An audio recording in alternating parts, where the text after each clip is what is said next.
In this video, we're talking about how you can look great on Zoom, and we're starting right now. Hey, welcome back to the channel. I'm Jake Voorhees, and on this channel, we empower entrepreneurs and public speakers to amplify their message so they can change the world. So if this is you, make sure you subscribe. Since COVID hit and everyone is conducting their business, their study, their career from home, virtual conferencing numbers, that being Google Hangouts or Skype or Zoom or WebEx, all of these platforms have exploded in usage. Just look at this graph, it's crazy. Lots of new video, podcasts, and live stream shows have been created during this, just like a conference that I help organize, the Millennial Summit. We've been doing live streams. And for most people, this is something new. Being comfortable on camera and knowing how to navigate any sort of virtual event is very unsettling and uncomfortable if you haven't done much of this before. And it's particularly nerve-wracking if you are the one to be featured or if you are going to be hosting or interviewing someone. So you need to make sure you're prepared to be on point and to provide your attendees, your audience, whoever is on the Zoom call with you, the best possible experience. And so you want to look great on that Zoom call. For one of the businesses we run, besides Nerd It Now, SpeakerAngel.com, we coach speakers and we help them look better while they are presenting their content. And so during this Zoomtopia time, a lot of people have asked us, hey, can you make a guide for looking best on Zoom? So let's jump right into it with tip number one, which is camera height. The most comfortable and natural angle for human communication is level eye contact. This is why it's so uncomfortable to have a conversation with someone who's massively taller than you or massively shorter than you, or if you've ever been uncomfortable when you've walked up to speak with someone and they're sitting down and you're still standing and they haven't stood up to talk to you, you have to be eye level for it to seem normal. Go ahead and Google a professional headshot right now and you will see that every single photo is taken from eye level. All of these models and all of these professionals are a variety of different heights. The photographer, the professional capturing that content knows that you look best as a human being viewed from eye level. This is just a fact of the matter. And so for those of us without a large monitor or an iMac where the webcam is naturally at eye level, typically it's down much lower, only about 12 inches from the desk,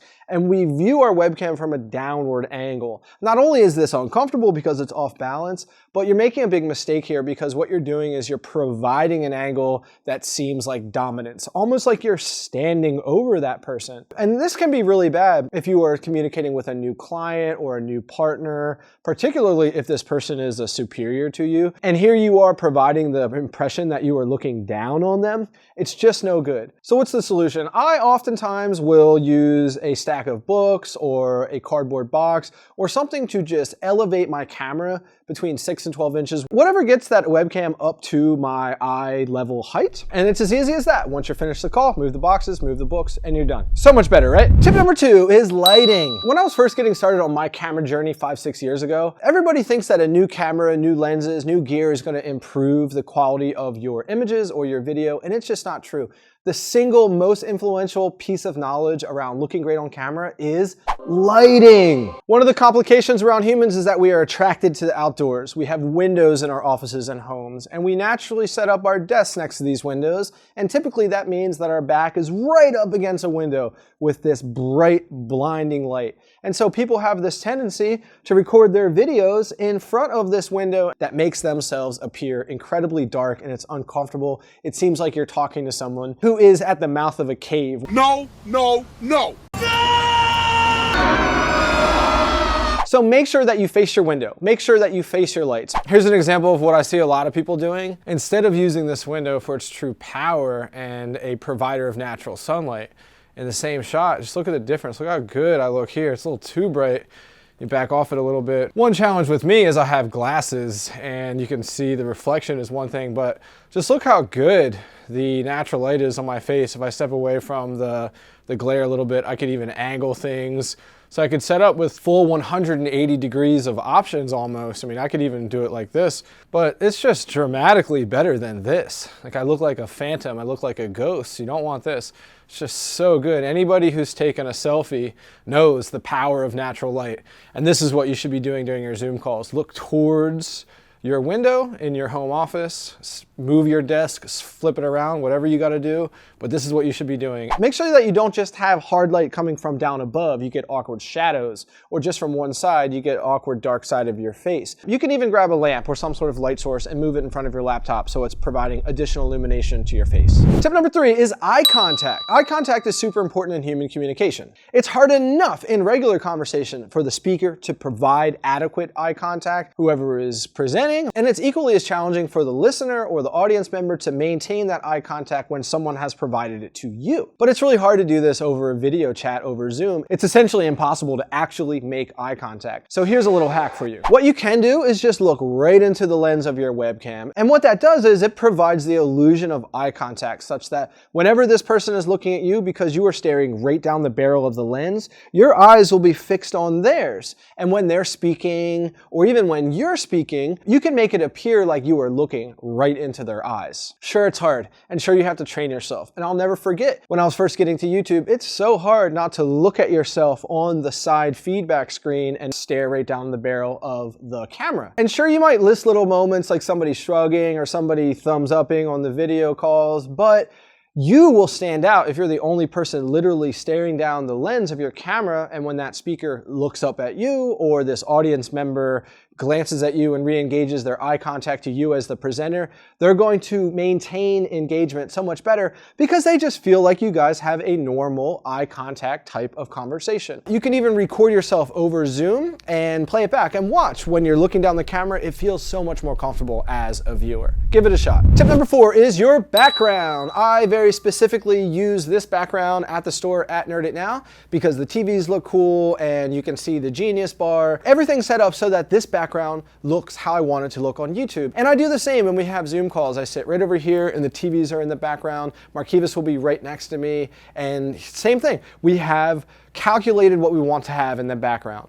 And so you, as somebody who has a home office as an entrepreneur or speaker, you may just have a white wall, you may not have a storefront or something that looks incredibly cool behind you, but you can invest in a background to stand out. First impressions are really important, and in a normal environment, you may meet someone face to face, you shake hands with them, then you get on the phone, then you get on a video call. It doesn't really matter as much, but if your first impression is literally just your video background, they might judge you if it's sloppy, if it's messy, if you don't have something that elevates you. For example, I see a lot of people doing it in front of a bookcase or in front of a series of photos that show their family. Some people will even buy inspiring quote frames that say success or dedication or something like this. But what can you do in your home office and your setup to create a more interesting, more credible background? Tip number 5 to look better on Zoom is to use headphones. This is not as much of a image type of suggestion, but to provide the best possible experience so you don't look annoying on Zoom, you have to use headphones. Because what's happening if you don't is you speak into the microphone and the audio comes out of your speakers that go back into your microphone, and you create this negative feedback loop that has an echo. It's now competing with whatever you're saying currently because there's multiple things going into your microphone now. So you want to make sure you wear headphones. It never actually goes back into your mic. Bonus tip 6 is while you are the one listening, make sure you take notes and make sure you stand out as someone who's a little bit more engaging on Zoom. Most people are minimizing that Zoom window. They're looking at their email, they're checking their phone. They can't see you glance down at your phone. They can't see you alt-tab and check your email. You can easily become distracted and disengaged and just fall off and turn into a passive listening state while you're on a Zoom call. But if you're the one person who's staring down the lens of the camera, if you're the person who's taking notes, if you're the person engaging every time they make a good point and nodding your head and really participating as much as you can in this Zoom call, you're gonna stand out. And it doesn't matter if you're the presenter or if you're the listener, but if you're the facilitator of, say, the Millennial Summit live stream, when you are listening to a question over Zoom, same thing. You want to engage, you want to write down what people say, you want to provide as much feedback around this positive conversation as possible because you've lost so much because of the physical distancing. So I hope those tips about how to look better on Zoom helped you guys, those 5 and a bonus. If you're an entrepreneur or speaker looking to amplify your mission so that you can change the world, we make videos just for you, so make sure you subscribe. If you're exhausted of Zoom and have a Zoom story right now, make sure you put it in the comments below. You can find the Facebook group in the description, and as always guys, stay hungry on your quest to change the world. Bye-bye.